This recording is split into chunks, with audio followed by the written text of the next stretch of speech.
Hello and welcome back, and today I want to talk about two new Synology RackStation systems. I want to talk about the RS1221 Plus and the RS2421 Plus, two Rackmount solutions that we assume are going to be part of the 2021 series, given the model ID. Now, credit where it's due, this does go down over to Reddit. We've got a chap over there at Stashman2000. He's the guy that stumbled across this information. You know, fair play to him. There's a link to his profile in the description, and of course, a link to the original Reddit post where this is all being broken down. But there's also links down there to other stuff. Check them out, why not?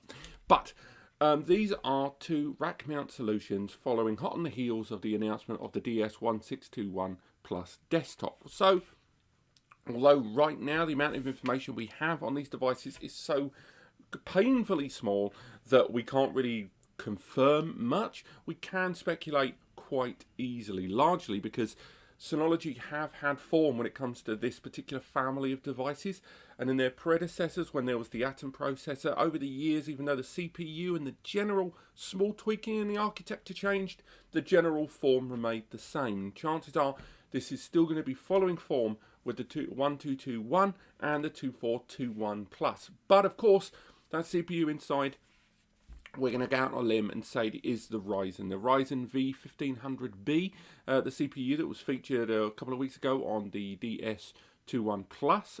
Now, DS1621 Plus. Now, these two systems, if you don't already know, and again, pretty much everything from this point in the video, by the way, is just, if not speculation, then educated and informed guesses. It's when these systems we're going to talk about, everything we're going to talk about now is a hybrid of information against the 1621 Plus and the predecessors to these two rack mounted devices, the 1219 Plus and the 2418 Plus. So, the 1221 Plus, we believe, is going to be that half depth rack, so the 30 centimeters, 12 inches depth rack, and it's going to be an 8-bay rack mount storage device that can be expanded up to a total of 12 bays with the RX418. The 2421 Plus, we think, is going to be a regular depth rack, and that is going to be that 12 bay that can be expanded by another 12 bays with the RX1217. Now, let's get straight to business. Chances are that CPU is going to be that Ryzen the V1500B that we've already talked about in the 1621 reveal video that we did, again, already mentioned, but this CPU is still a good old jump ahead of that of the Atom that came before. It still doesn't have embedded GPU or a transcoding engine inside it, which is a bit of a pain. I know a number of you look at the systems that I've got down this end of the spectrum. You've got a lot of Celerons and stuff knocking around, and obviously the Xeons are fantastic as well. But I think people would have liked for a GPU-enabled chip, but Synology doesn't have a history of putting an embedded GPU processor in these product families. So I'm not hugely surprised. It's still good to have that Ryzen, and we are still looking to see when we put that processor through its paces just what it can do, because I do think it's going to largely outpace the Atom by a noticeable degree. And in my previous video we talked about how it compared against a very similar Ryzen which had a fantastically high score by comparison, but that comparison wasn't really perfect in terms of CPU, so we can't really lean into that too heavily. But that CPU, quad-core 2.2 GHz processor, AMD based, and again, it's not a true Ryzen, it's embedded Ryzen, kind of an SoC, and that does mean there is support of DDR4, and again, we can assume that it's going to be DDR4 ECC memory, and again, if it's like the 1621, it's going to be 4 gig, and it can be expanded up to 32 gig. Now, the predecessors to both of these devices, the 1219 and the 2418, there's a lot of numbers flying around, I'm sorry. They use different memory, with the half-depth rack using SODIMM, the little tiny modules, and I believe UDIMM being utilised in the larger 12-bay device. Probably that's going to happen again, so don't be surprised if once again in the next iteration that memory proceeds with DDR4 ECC on both of those forms and fields.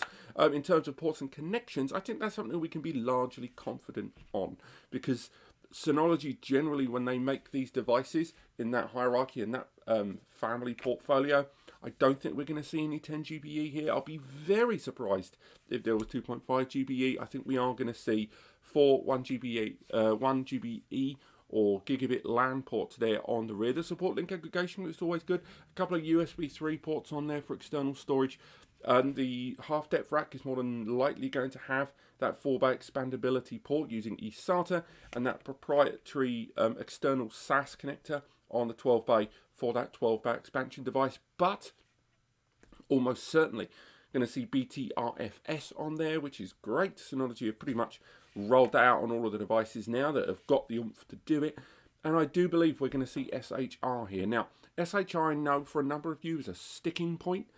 Generally at this point, not into the XS but staying in the pluses, there's always been Synology hybrid RAID, that wonderful fluid RAID system.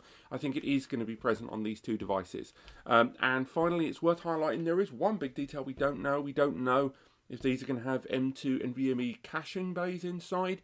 I think it's likely they will, but I can honestly say I have no concrete information on whether that is true or not, I'm afraid. So the only reason I would think it has it is Synology seems to be hell-bent on this idea of internal SSD caching, because not only have they got their own range of SSDs to provide that service to users, but also we're seeing it present on the Plus series more and more, and I do think it's a trend that will continue into these two.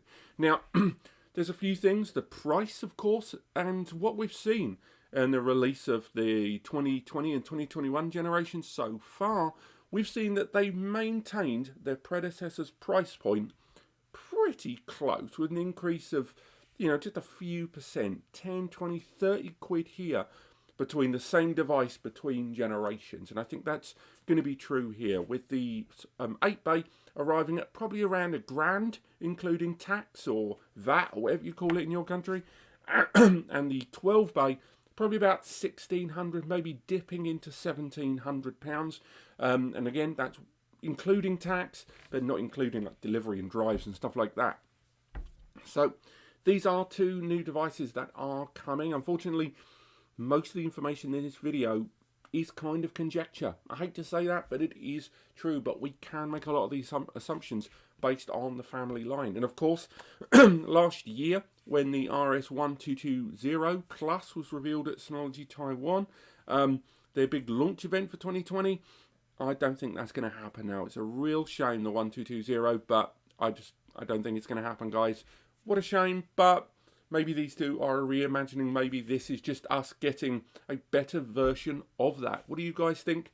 Let me know in the comments. Click like if you've enjoyed the video. Click subscribe to learn more. Visit the links in the description to learn more about the sources and more information as we learn about these devices. And I will see you next time.